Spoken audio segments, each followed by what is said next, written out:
Oke, jadi mari kita coba bahas lagi mengenai animenya dari Classroom of the Elite. Animenya dari anak-anak elit namun bukan untuk kita yang ya kaum rebahan gitu kan. Nah, jadi kali ini tuh sendiri mari kita coba bahas mengenai episode keempat dari musim ketiganya itu sendiri. Spoiler ya tentu aja. Video kali ini tuh sendiri bakalan mengandung spoiler. Jadi ya jika kalian itu tidak keberatan, yuk mari kita lanjutkan. So, episode keempat ini tuh sendiri bakalan menceritakan mengenai semua sisa dari apa yang ada pada volume ke-9 di tahun pertamanya itu sendiri, tepatnya itu pada chapter keempat bagian akhir, di mana setelah Ayano mendapatkan panggilan telepon dari si Manabu. Nah, di sini Manabu mengkonfirmasi kalau Kushida telah menjalin kontak dengan si Nagumo, di mana Kushida meminta bantuan Nagumo untuk mengeluarkan Horikita dari sekolahan gitu kan, disusul dengan ya pengeluaran Ayano-Koji juga tentunya gitu kan setelah itu. Nah, setelah mendengar hal itu lebih detail gitu kan, akhirnya Ayano-Koji mulai mencoba untuk bagaimana caranya itu menyelesaikan masalah tersebut. Ya, Manabu mengatakan kepada Ayano juga untuk melakukan sesuatu untuk hal tersebut gitu kan.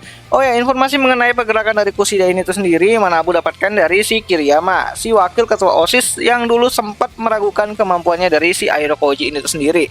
Nah, di sini Ayano juga menanyakan apakah ada kontak yang terjalin antara si Hashimoto dan juga Nagumo, karena akhir-akhir ini tuh Ayano-Koji itu rada-rada sedikit terganggu lah dengan pergerakannya dari si Hashimoto itu sendiri. Dan juga sebisa mungkin Ayano menghindari perhatian dari si Nagumo. Ya, akan sangat sulit bergerak jika terus diawasi sama si Nagumo itu sendiri. Apalagi Ayano tuh tipe orang yang nggak mau menonjol gitu kan. Nah, singkat cerita, keesokan harinya semua anak-anak kelas 1C heboh kembali gitu kan akibat gosip buruk yang menimpa beberapa anak kelas 1C. Bukan hanya kelas 1C aja sih, tapi bahkan beberapa siswa dari kelas lain juga mendapatkan rumor-rumor yang sangat buruk gitu kan mengenai masa lalu dari mereka itu masing-masing. Namun sebelum itu kita akan diperlihatkan bagaimana Ayano-Koji mendapatkan pesan beruntun dari Sakura dan Kei tentunya. Ya, tentu aja Ayano lebih dulu membalas pesannya dari si Sakura, karena kan ya Kei nanti dulu lah gitu kan. Ya, jadi tujuan dari Sakura dan juga Kei menghubungi si Ayano-Koji gitu kan pagi-pagi buta gitu kan adalah untuk memberikan coklat Valentine. Ya, jadi timeline di episode keempatnya nanti itu sudah masuk ke bulan Februari ya, lebih tepatnya itu adalah 14 Februari. Nah, di sini Ayano juga bertemu dengan si Hirata waktu dia mau pergi ke sekolah gitu kan, dengan Hirata yang sedang dibuntuti oleh banyak ciwi-ciwi karena mereka tahu kalau Hirata tuh baru aja putus sama Karuizawa Kei gitu kan, makanya mereka tuh ingin mencuri hatinya si Hirata. Ya, pengen ngeberiin apa ya, coklat Valentine lah untuk si Hirata itu sendiri. Dan bukan hanya di luar kelas aja, di dalam kelas juga heboh gitu kan mengenai hal tersebut, dimana sudah selalu saja mengharapkan kalau ia bisa menerima coklat dari si Horikita. Namun ya, semua anak kelas hanya mendapatkan coklat dari si Kushida aja gitu kan, sat banget gitu kan. Dan coklat dari Kushida juga coklat pertemanan gitu. Kecuali Akito ya yang mendapatkan coklat dari anak kelas B. Mantap banget nih Akito pergerakannya gitu kan, bisa guide anak sebelah gitu. Oh ya, singkat cerita, Chibashida Sensei mulai masuk ke kelas dan mengatakan kalau ujian kedepannya hanyalah ujian biasa aja. Tidak ada resiko yang cukup berat gitu kan mengenai ujian tersebut, karena memang ya mereka tuh habis nyelesain ujian yang cukup berat banget di camp pelatihan kemarin. Makanya ujian kedepannya akan sedikit lebih ringan. Tentu aja mereka nggak boleh namanya itu leha-leha lah gitu kan, nggak boleh yang namanya itu ya ceroboh lah, karena bisa mempengaruhi poin kelas itu sendiri. So, singkat cerita, Ayano datang menemui Kei ya saat pelajaran itu telah selesai sesuai dengan pesan yang dia sampaikan kepada Kei sebelumnya, dengan mereka tuh janjian untuk bertemu gitu. Dimana di sini Ayano meminta Kei untuk mencari tahu mengenai nomor misterius yang pernah menelponnya di episode ketiganya kemarin. Sedangkan Kei meminta Ayano-Koji mengajarinya belajar untuk ujian yang akan datang. Walaupun ya ujiannya nggak berat-berat banget, tapi ya si Kei tuh pengen diajarin sama si Ayano-Koji. Walaupun Ayano-Koji itu beberapa kali itu ya mencoba untuk menyarankan ya kalau mau belajar sama Hirata aja gitu kan, jangan sama dia gitu. Tapi ya tetap aja si Kei ini tuh ngotot pengen diajari sama si Ayano-Koji. Ya, di sini juga si Kei akhirnya memberikan coklat Valentine, ya coklat yang harusnya diberikan kepada si Hirata, namun karena mereka itu udah putus makanya ya dikasih ke Ayano aja gitu kan. Tapi sebenarnya ini adalah coklat yang bener khusus diberikan si Kei untuk si Ayano. Tapi ya dia kan malu-malu kucing gitu kan, namanya juga tsundere gitu. Nah, saat Kei dan juga Ayano ingin bubaran gitu kan, pengen pulang gitu kan ke kamar masing-masing, Hashimoto tiba-tiba aja muncul dan langsung mengatakan kalau Ayano adalah seorang raja yang ya cukup membosankan lah gitu kan.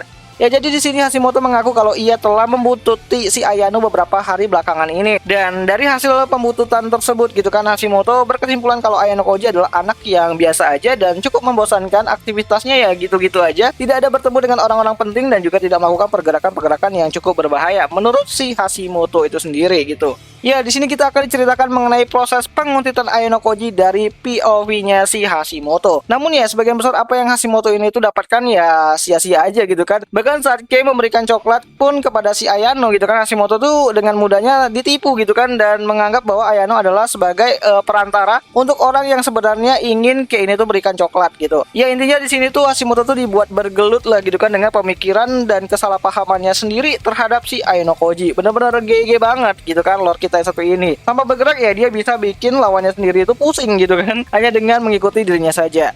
Oh ya, di hari Valentine ini tuh sendiri Ayano Koji berhasil meluting 5 coklat sekaligus dari Kei, Hiyori, Hasebe, dan juga Sakura. Dan yang terakhir adalah si Kushida. Emang GG banget gitu kan Om T-Rex yang satu ini gitu. Oh ya, di sini juga Ayano akan mulai menjalin kontak kepada Ichinose secara diam-diam dengan mengunjungi kamarnya Ichinose setiap malamnya. Ya, di sini Ichinose diketahui mengalami demam ya, dan dia nggak bisa datang ke kelas gitu kan, nggak bisa masuk kelas dan nggak bisa belajar tentunya. Dan itu membuat para teman-temannya itu merasa khawatir, apalagi kan rumornya masih panas-panas banget gitu kan si Ichinose ini sendiri. Makanya ya teman-temannya itu pada khawatir lah dan berkunjung lah dan mencoba untuk bertemu sama Ichinose, tapi ya nggak bisa gitu kan. Ya Ichinose itu pengen sendirian dulu lah gitu kan, pengen menenangin dirinya dan juga pengen cepat sembuh sehingga nanti bisa balik lagi untuk bersekolah gitu kan. Nah, singkat cerita di pagi harinya, kelas 1C kembali lagi heboh dengan rumor baru, dan kali ini tuh lebih heboh dari rumor Ichinose, yang mana rumor tersebut itu sendiri dari Ayano Koji menyukai Kei Karuizawa, Ryutaro menyukai gadis gemuk, dan juga Shinohara pernah jual diri waktu masih SMP dulu, hingga rumor mengenai Sato yang membenci Onodera. Oh ya, rumor ini tuh sangat membuat para korbannya itu merasa tertekan gitu kan. Lebih parahnya lagi, Yamauchi melebih-lebihkan rumor mengenai Shinohara. Dan tentu aja itu membuat jengkel anak kelas 1C. Namun ya, semua kekacauan itu berhasil ditenangkan oleh si Hirata yang menyatakan kalau Arisu telah mencoba untuk menyerang kelas 1C, dimulai dari rumor mengenai Ichinose dan rumor lainnya dari para siswa yang menyebar di beberapa kelas. Ya, di sini Hori kita mulai yakin dan percaya banget kalau ya si Arisu tuh harus dihentikan gitu kan, dan mencoba untuk menolong si Ichinose itu sendiri. Ya, di sini Hori kita sudah yakin kalau membantu Ichinose menjatuhkan Arisu adalah pilihannya yang tepat. Sebab semua rencananya si Arisu itu sangat berbahaya banget untuk keutuhan kelas.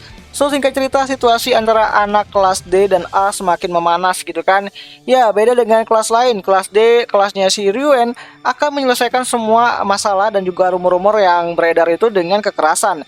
Dimana Ishizaki datang bersama dengan Albert, sedangkan Hashimoto datang bersama dengan Kito gitu kan. Dimana setelah cekcok cukup panjang, perkelahian pun akhirnya terjadi. Ya, udah terlanjur datang bersama dengan Albert, tentu aja pikiran Ishizaki tuh ya udah mulai aja gelutnya gitu kan, baku hantam aja dulu. Penjelasannya belakangan gitu kan. Ya, tentu aja kelompok belajar Ayano Koji yang tidak sengaja lewat di sana juga ikut terlibat, apalagi mengenai Akito, mantan preman yang berada di grup belajarnya Ayano Koji. Dia juga ikut terlibat dalam cekcok ataupun perkelahian tersebut. Nah, puncaknya anak kelas A yang dipimpin oleh Harisu datang ke kelas B gitu kan, dan mengatakan kalau anak-anak kelas B harus mengambil kembali poin pribadi mereka dari Ichinose, karena Ichinose itu adalah orang yang jahat.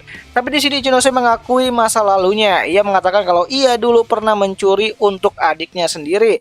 Dan anak-anak kelas B itu masih percaya dengan Ichinose dan meminta Arisu untuk pulang ke kelasnya.